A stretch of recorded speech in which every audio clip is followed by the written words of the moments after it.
வணக்கம். இது தமிழ் குரலின் சிறப்பு நேர்காணல். இன்றைக்கு நம்மோடு இணைந்திருக்கிறவர் மரியாதைக்குரிய மூத்த பத்திரிகையாளர் மற்றும் அரசியல் திறனாய்வாளர் ஐயா திருமிகு ஆர் மணி அவர்கள். சார் வணக்கம். சார் வணக்கம்.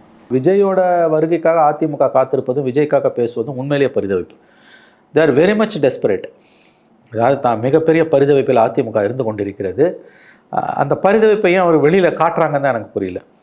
அதுதான் ரொம்ப மோசமாக இருக்குது. இப்போ நாளைக்கு திடீர்னு விஜய் சொல்லிட்டு போகிறாருங்க, நான் கொள்கை எதிரி அரசியல் எதிரி ரெண்டும் அந்த ஸ்டாண்டில் மாற்றமே இல்லை. அந்த கொள்கை எதிரியான பிஜேபியோட கூட இருக்காங்களும் எனக்கு எனிமி தான், கூட்டணிலாம் இல்லைன்ட்டார்னா அதிமுக முகத்தை கொண்டு போய் எங்கே வைத்துக்கொள்ளும்? அப்போ அது எவ்வளோ பெரிய பின்னடைவு.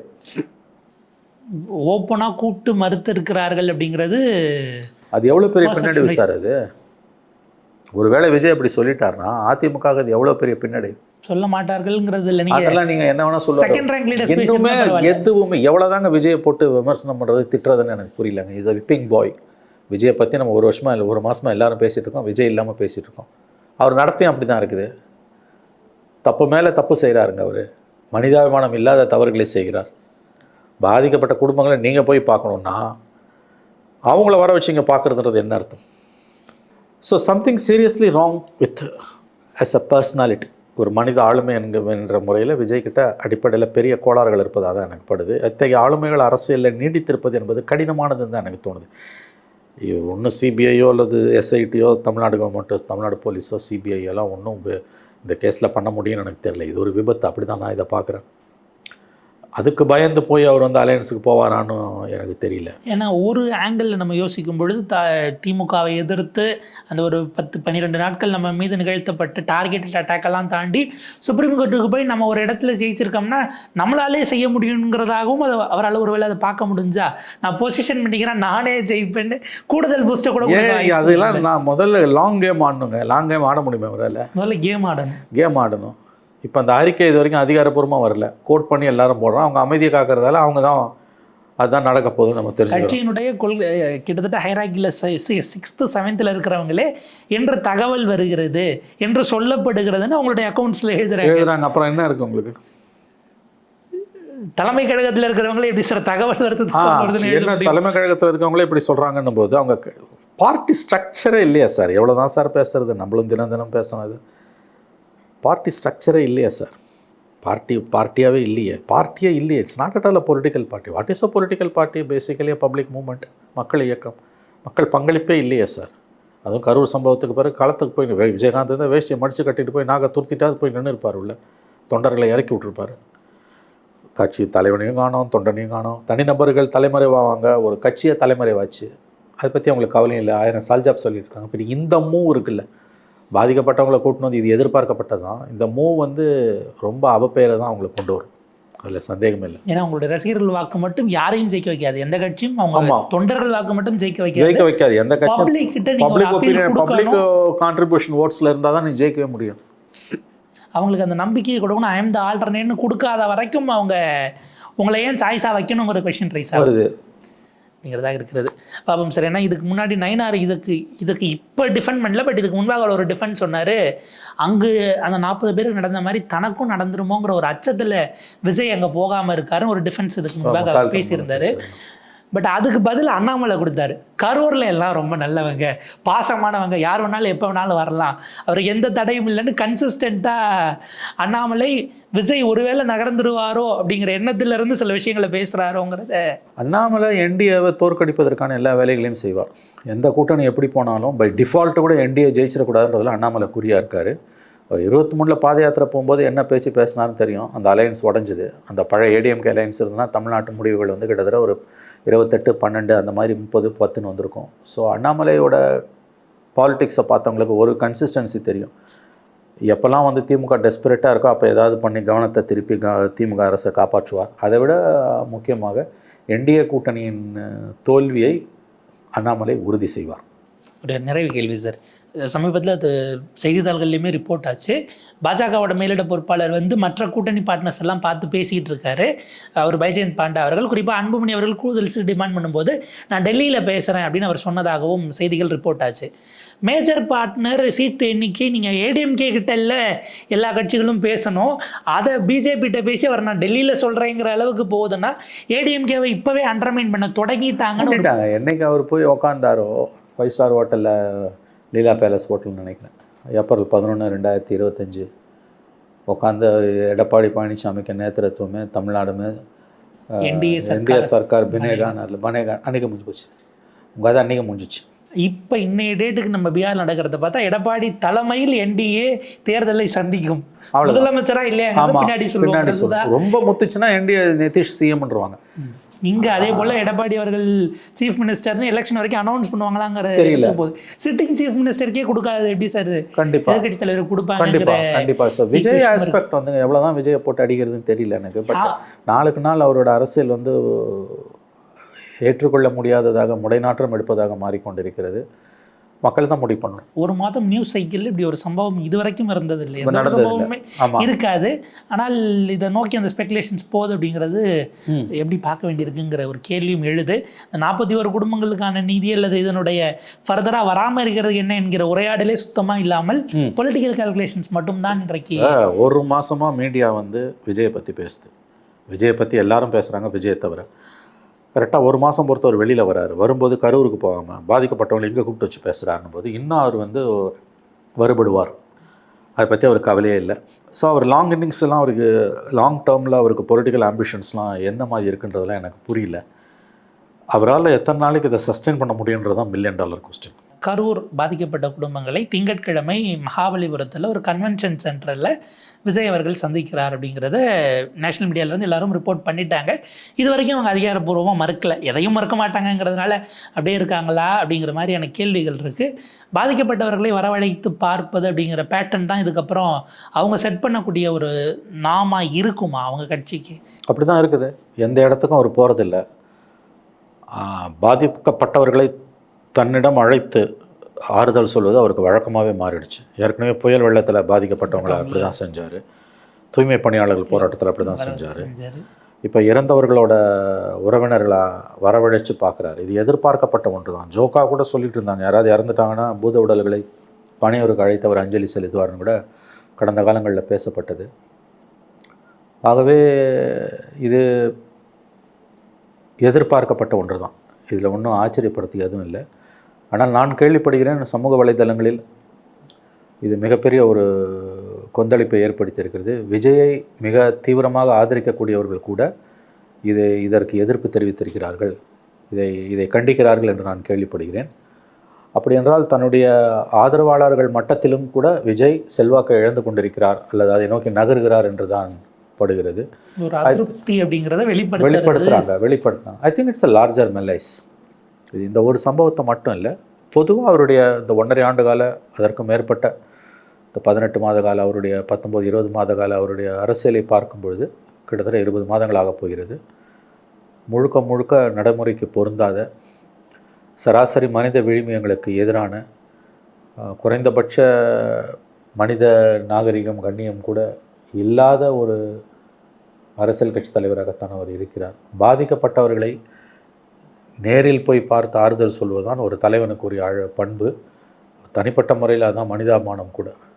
ஆனால் யாராக இருந்தாலும் பாதிக்கப்பட்டவர்களை தன்னருகே அழைத்து, அது எப்போ நடக்குன்னா ரொம்ப வயோதிகத்தில் உடம்பு ரொம்ப முடியாமல் போய் நகர முடியாதுன்ற போது அந்த கட்டத்தில் நடக்கும். ஒரு அரசியலில் ரொம்ப இளைஞர், 51 வயது தான் ஆகுது, ஸ்பாட்டுக்கே போகாமல் எல்லாரும் இங்கே அழைப்பது என்பது அவருடைய அரசியல் வந்து எத்தகையது ஒரு நடைமுறைக்கு ஒவ்வாத தன்மை கொண்டது என்பதை காட்டுகிறது. ஐ திங்க் இது அவரோட கட்சியே வந்து அதை வந்து அவர் கட்சினா அது கட்சி இருக்கானே நமக்கு தெரியல. அவருடைய ஆதரவாளர்கள், விஜய் ரசிகர்கள், தாவேக ஆதரவாளர்கள் மத்தியிலே இந்த முடிவு கொந்தளிப்பை ஏற்படுத்தியிருக்கிறது என்று நான் அறிகிறேன். இந்த பாதிக்கப்பட்ட குடும்பங்களிலும் இருவேறு கருத்துக்கள் வருவதாக நான் அறிகிறேன். ஒப்பீனியன் வித்தின் இந்த families of kith and kin got guilt is divided அப்படின்னு தான் வருது தகவல்கள். அப்படி என்றால் இது ஒரு எதிர்க்கட்சிகள் மகிழ்ச்சி அடைய வேண்டிய தருணம் இது. ஏன்னா விஜய் தன்னுடைய செல்வாக்கை தன் ஆதரவாளர்கள் மத்தியிலேயே இழக்க தொடங்கியிருக்கிறார்.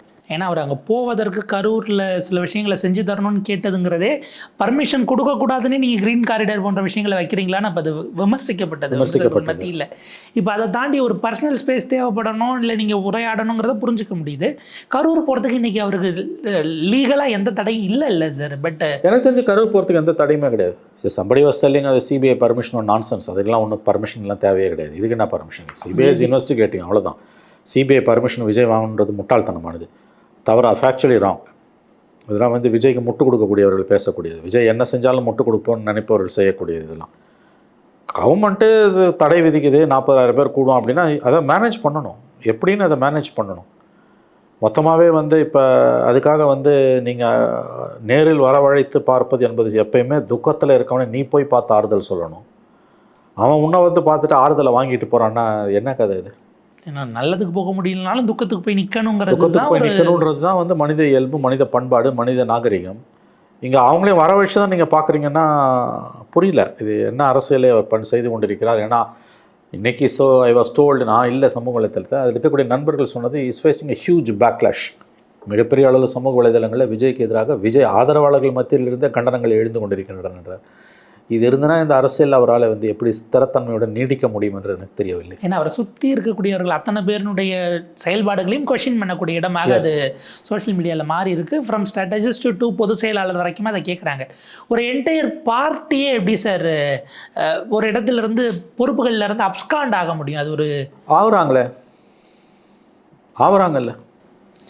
ஆவறாங்கன்றதான் யதார்த்தம். இன்றைக்கி அவர் அந்த வீடியோவில் வெளியிட்ட அந்த 4 நிமிட வீடியோவில் சம்பவம் நடந்த ஒரு வாரத்துக்கு கழித்து அந்த வீடியோவில் நாங்கள் இனிமேல் வீரியமாக செயல்படுவோங்கிறது வரவழைத்து பார்ப்பது தானா?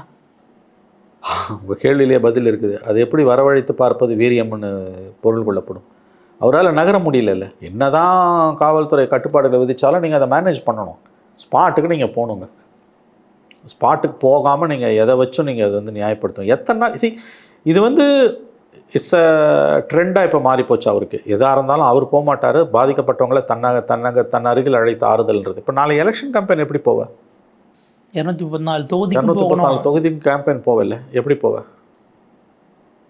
அங்கே கூட்டம் கொடுத்துன்னு போகாமல் இருப்பியா? இல்லை வீட்டில் உட்காந்துன்னு ஆன்லைனில் போட்டு போயிடுவியா? இல்லை கூட்டணியோடு சேர்ந்து தான் நீங்கள் ஒரு 50 சீட் இல்லை 60 சீட் நிற்கிறீங்கன்னா 60 தொகுதியாக நீ போகணும்ல, 60 தொகுதியோ 70 தொகுதியோ எக்ஸ் தொகுதி நீ போகணும்ல. இல்லை உங்களை கூட்டணிக்கு கூப்பிடுறவங்க நீங்கள் க்ரௌட் புல்லராக இருப்பீங்கிறதுக்காக கூப்பிடுறாங்கல்ல. நீங்கள் என்ன பண்ணுவீங்க? அது கூட வந்துங்க க்ரௌட் புல்லர் ஆஸ்பெக்ட் கூட secondary aspect. As a candidate and leader of the political party 60 தொகுதியில் ஒரு 70 தொகுதியில் நீங்கள் போட்டி போடுறீங்கன்னா அந்த தொகுதிகளுக்கு நீங்கள் விசிட் பண்ணணும்ல. அந்த கட்சியில் உங்கள் ஸ்டேட்மெண்ட் படி எல்லா தொகுதியிலும் நீங்கள் நிற்கிறதா நின்று ஓட்டு கேட்க தான் போகிறீங்க. ஏன்னா கேண்டிடேட் யார், மாவட்ட செயலாளர் யார் நீங்கள் சொன்னால் தான் உங்களுடைய ஓட் பேங்க்குக்கு உங்களுடைய ஃபேன்ஸ்க்கு தெரியுங்கிற சூழல் இருக்குது. அப்போ இன்ட்ரடியூஸ் ஃபார்மலாக பண்ணுறதுக்கு உங்களுக்கு மேபி 14 எலெக்ஷனில் ஜெயலலிதா அவர்கள் 4 டிஸ்ட்ரிக்ட் சேர்த்து போட்டு 10 கேண்டிடேட் ஏற்றின மாதிரி கூட செய்கிறதுக்கு கட்டமைப்பு வேணும்ல. அதுதான் இப்போ இந்த ஆட்டிடியூட் தான் problem. This attitude, how long it will last? ஒரு தலைவருக்கான பண்பாக அதை தலைவருக்கான பண்பும் இல்லை, அரசியல்வாதிக்கான பண்பும் இல்லை. அடிப்படையில் ஒரு அரசியல்வாதிக்குரிய பண்பாக இருந்தால் கூட பரவாயில்ல, தலைவருக்குரிய பண்பு இல்லைன்னா கூட அது கால ஓட்டத்தில் அந்த பண்பு வர வாய்ப்பு இருக்குது. இது ஒரு அரசியல்வாதிக்குரிய பண்பும் இல்லை, தலைவருக்குரிய பண்பும் இல்லை. இது ஒரு எம்பத்தி லேக் ஆகுதுங்கிற ஒரு விமர்சனம். அப்சல்யூட்லி எம்பத்தி, பொலிட்டிக்கல் கரேஜ், பொலிட்டிக்கல் கன்விக்ஷன் எல்லாமே லேக் ஆகுதில்லை. எதை வைத்து இதை நியாயப்படுத்துவீர்கள்? இன்னமும் ஒரு என்டர்டெயின்மெண்ட் இண்டஸ்ட்ரியில் ஒரு மிகப்பெரிய செல்லோவில் உட்கார்ந்துருக்கிற ஒரு நிலையிலே தான் இருக்கிறார், நம்ம புரிஞ்சுக்க வேண்டியிருக்கு. அதை விட்டு இன்னும் கீழே இறங்கலை. எஸ், அப்படி தான் தோணுது. இது 1000 தடைகள் வரட்டும் இல்லைங்க. நீங்கள் எழ வீட்டுக்கு நீங்கள் போவீங்களா, இல்லை அவங்கள பாதிக்கப்பட்டவங்களை வீட்டுக்கு கூப்பிடுவீங்களா? அன்அக்செப்டபிள். இது என்னது இது? அப்போ கரூருக்கு நாளைக்கு போகவே மாட்டிங்களா? கேம்பெயினுக்கு போகவே மாட்டிங்களா? இப்போ 234 தொகுதியிலும் கேம்பெயின் எப்படி ரன் பண்ணுவீங்க? ஒரு 4 தொகுதிக்கு ஒரு இடத்துலையா நீங்கள் பேசணும், ஒரு 60 கூட்டமாக நீங்கள் பேசணும். எப்படி பேசுவீங்க? அப்போ அவருடைய இயல்பு அரசியலுக்கு ஒவ்வாதது என்று நாம் பலமுறை சொன்னது தான் மீண்டும் மீண்டும் நிரூபிக்கப்பட்டு கொண்டிருக்கிறது. விஜய் ஆதரிக்கக்கூடிய நண்பர்கள் தான் இது குறித்து யோசிக்கணும். This temperament is not suitable for politics. இந்த அணுகுமுறை அரசியலுக்கு அறவே ஒவ்வாதது. சமீபத்தில் ஒரு ஸ்டேட்மெண்ட் அது ட்ரெண்டிங்கில் போயிட்டுருக்கு. No response is also a response, no political activity is also a ஆக்டிவிட்டிங்கிற நிலைக்கு இது போதுன்னு நம்ம பார்க்க. அதுக்கு ஒரு எல்லை உண்டுங்க, அதுக்கு ஒரு எல்லை உண்டு. அது no response is also a ரெஸ்பான்ஸ்ன்றது அட் சம்டைம்ஸ், நாட் ஆல்வேஸ். எல்லா நேரத்துலையுமே வந்து மௌனம் ஒன்றும் சிறந்த மொழி ஆகாது. சில தருணங்களில் மட்டும்தான் மௌனம் ஒரு சிறந்த மொழி. எல்லா நேரங்களிலும் மௌனமாக இருக்கிறதுன்றது வந்து அது எனக்கு தெரிஞ்சு அது முட்டாள்தனம். அது விஜய் ஏதோ ரெஸ்பாண்ட் பண்ண மாட்டாருங்கிற இடத்துல இருந்து தான் பலரும் வெவ்வேறு விதமான கிளைம்ஸை வைக்கிறாங்களா? அவங்க உள்ளே வருவாங்க, கூட்டணியை நோக்கி நகர முடியும், இல்லை அவங்க மேலே ஒரு கன்சர்ன் எடுத்து வார்னிங் கொடுப்பது அப்படிங்கிற இடத்துல. ஏன்னா இன்னைய தேதிக்கு இது முழுக்க பொலிட்டிசைஸ்ட் இஷ்யூவாக மாறிடுச்சு. லீகல் இது இன்வெஸ்டிகேஷன் இஸ் பெண்டிங் வித் சிபிஐன்னும் போது இப்போ அதிமுக ஒரு கன்சர்னோட உள்ளே வராங்க அப்படிங்கிறத நம்ம எப்படி பார்க்க வேண்டியிருக்கு சார்? ஏன்னா அது அதிமுகவுக்கு எதிராக 30 ஆண்டுகளுக்கு முன்பாக பேசப்பட்ட டைலாக் தான் ஆண்டவனாலும் காப்பாற்ற முடியாதுங்கிறது. அதை கொண்டு வந்து விஜய்க்கு இவ்வளவு கன்சர்ன் எங்கிருந்து வருகிறது? விஜய் மீது அதிமுகவின் கன்சர்ன் எப்படி பார்க்க ஏன் வருதுன்னா, இன்னைக்கு வந்து கடலில் தத்தளிக்கிறவனுக்கு ஒரு துரும்பு கிடச்சா கூட அதை பிடிச்சிக்கிட்டு கரை சேர தான் பார்ப்போம். 3 தேர்தல்களில் படுதோல்வி. கூட்டணி கட்சிகள் யாரும் வர மறுக்கிறார்கள். ஏப்ரல் 11 என்டிஏக்குள்ளே பிஜேபி போனப்போ அமித்ஷா ப்ரெஸ் மீட்டில் அனௌன்ஸ் பண்ண பிறகு ஒரு கட்சி கூட வரல. மாறா கூட்டணியில் இருந்த 2 பேர் வெளியில் போயிட்டாங்க. ஓபிஎஸ் வெளியில் போயிட்டார், டிடிவி வெளியில் போயிட்டார்.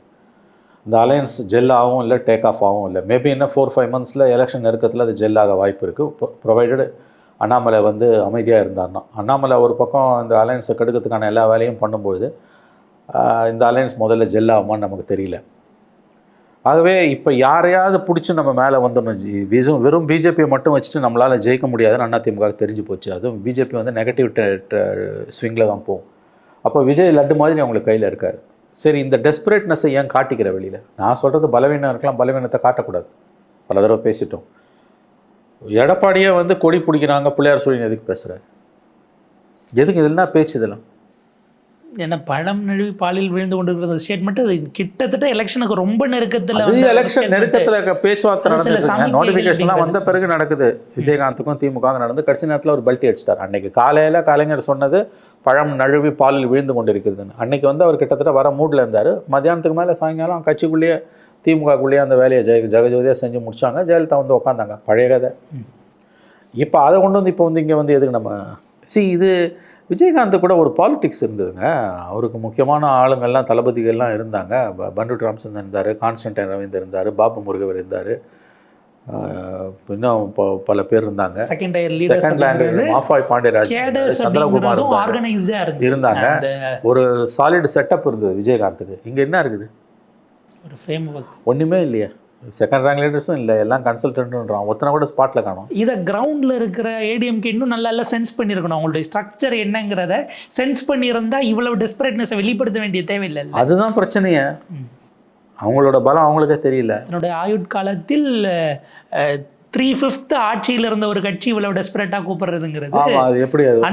இது வந்து முழுக்க ஒரு டெஸ்பரேட்னஸ், அதாவது ஒரு பரிதவிப்பு இருக்குது. விஜய் எப்படியா கூப்பிடணும். பவன் கல்யாண் மாடல் வரைக்கும் ஆர்பி உதயகுமார் பேசுறாரு. அதிகாரத்தில் பங்குன்றாருங்க. அவலமா இல்லையா? அது ஆவரேஜ் ஏடிஎம்கே காரர் எப்படி ஒத்துமா? அதை கொடுக்கலாம், சொல்லக்கூடாது. இன்னும் சொல்ல போனால் பவன் கல்யாண் மாடல்ங்கிறது சந்திரபாபு நாயுடுவுக்கு மெஜாரிட்டி இருந்தும் அவர் அகாமடேட் பண்ணியிருக்காரு. நாளைக்கு ரிபல்லா போயிருக்காரு, அடுத்தது பிஜேபி விளையாடிட்டு மெஜாரிட்டி இருந்தும் அவர் கொடுத்துருக்காரு. அது எப்படி வேணா கொடுக்கட்டும், ஃபுல் ஃபிளெஜ்ட் மெஜாரிட்டி இருந்தும் கொடுக்கட்டும். எல்லாமே எலெக்ஷன்ல பேசப்பட்டது அல்ல. இன்னைக்கு யதார்த்தம் வந்து it's a coalition government. Pawan Kalyan மாடல்ன்றது அதிகாரத்துல பங்கு. நீ சொல்ற நேற்று கட்சி ஆரம்பிச்சதை விட்ட 75 வருஷ கட்சி போய் 50 வருஷ கட்சி போய் அதிகாரத்துல பங்குன்னா அது எப்படி அது எடுபடுமோ எடுபடாதோ எனக்கு அது கூட தெரியல எனக்கு. பட் இது ஏன் வெளிப்படுத்துற? நீ ஏன் இவ்வளவு டெஸ்பரேட்டா இருக்க? விஜய் முதல் மாநாட்டில் அதிகாரத்தில் பங்குன்னும் போது யூஎஸ்பி நீங்கள் லாஸ்ட்ல தானே பேசணும்னு ஒரு விமர்சனம் வைக்கப்பட்டது. ஆமா, நீங்க இதை உள்ளரங்கத்துல எல்லாம் பேசணும். நாளைக்கு டேபிளுக்குள்ள உட்கார்ந்தா பேச வேண்டியதெல்லாம் பிரியராகவே வெளிப்படுத்துறீங்கன்னா அப்ப இதை விட பெருசா உள்ளுக்குள்ள வேற அச்சத்துல உறைஞ்சு போயிருக்காங்க. மறுபடியும் வந்துருமோன்ற பயம் பிடிச்சு ஆட்டுது திமுகவை. சாரி, இவங்களை அதிமுகவை. இன்னும் 5 ஆண்டுகள் 10 ஆண்டு எதிர்கட்சியாக இருந்த அனுபவம் இல்லாத. ஆமா, 5 வருஷம் தான் அவங்க எதிர்கட்சியா இருந்திருக்காங்க. தொடர்ந்து 10 ஆண்டுகள் அதிகாரத்துல இல்லாம அதிமுக இருந்ததில்லை. One more defeat will be a very big disaster for ADMK. So அவங்க அப்போ அந்த நேரத்தில் எப்படியாவது அதிகாரத்துக்கு வரணும்னு துடிக்கிறாங்க. துடிக்கிறது தப்பு இல்லைங்க, அந்த துடிப்பையும் வெளியில் காமிச்சிக்கிறேன். பரிதவிப்பது கூட, டெஸ்பரேட்டாக இருக்கிறது கூட தவறு இல்லைங்க. பொலிட்டிக்கலி சம்டைம்ஸ் சுச்சுவேஷன் அப்படி எவால்வ் ஆகிடும். அந்த வீக்னஸை தனி மனிதர்களோட ஸ்தாபனங்களோ தங்களுடைய வீக்னஸை ஏன் வெளியில் காமிச்சிக்கணும்? இப்போ இதற்கு நடுவில் திருமா அவர்கள் ஒரு ஸ்டேட்மெண்ட் கொடுக்குறாரு. டிஎம்கே ஏடிஎம்கேன்னு தான் எலெக்ஷனை நோக்கின நரேட்டிவ் இருக்கிறது அதிமுகவுக்கு நல்லது, அதை பிஜேபி ரிப்ளேஸ் பண்ண விட்டுட்டாங்க அப்படின்னா அதிமுகவுக்கு அது சரியானதாக இருக்காதுன்னு ஒரு கன்சர்னை வெளிப்படுத்துகிறார். எப்படி சார் இதை பார்க்க வேண்டியது? அதை ஏன் இவ்வளோ அதிகமாக அதிமுக பற்றி திரும்ப கவலைப்படுறான்னு தான் எனக்கு புரியல. விஜய் வரணும்னு அதிமுக பரிதவிக்குது. அதிமுகவை பற்றி ஏதாவது பேசி தான் பரிதவிப்பை காட்டிக்கொண்டே இருக்கிறார் திருமா. ஏடிஎம்கே பிஜேபியோட போது எக்கடை கட்டு போது ஏடிஎம்கே. திருமாவுக்கு என்ன கவலை? எனக்கு அது புரியல. ஒரு தடவை சொல்லிட்டு கடந்து போகலாம். கண்டினியூஸாக ஏடிஎம்கேவை பற்றி அவர் ஏன் பேசிகிட்டு இருக்காரு? ஏடிஎம்கே எது நல்லது எது கெட்டது? இது வந்து பிஜேபி இல்லாமல் ஏடிஎம்கே டிஎம்கே தான் வரது நல்லது, அது எல்லாருக்கும் தான் தெரியும். பட் இன்னைக்கு நிலைமை அப்படி இல்லையே. அதுதான் எலெக்ஷனோட மூடா சார். தாவேக்காவுக்காக அதிமுக பரிதவிப்பதும் அதிமுகவினுடைய நலன் குறித்து விசிகா பேசுவதும். இல்லை, அதிமுக நலன் குறித்து விசிகா பேசுவது ஜஸ்ட் ஸ்டாம் இன் அ டீ கப், அது ஒன்றும் பெரிய விஷயம் இல்லை. பாப்போம் சார் இது அடுத்த கட்டத்துக்கு எப்படி போகுதுன்னு. இது ஆர்கனைஸ் பண்ணி 40 ஃபேமிலிஸை யார் அங்கிறது கூப்பிட்டுட்டு வர போகிறாங்கிற கேள்வியும் கூட இருக்கிறது. ஸோ அதை அவங்க எப்படி எக்ஸிக்யூட் பண்ணுறாங்கன்னு நமக்கு அடுத்த வாரம் தெளிவாக தெரியும். உங்கள் நேரத்துக்கு படுத்துக்களுக்கு நன்றி சார்.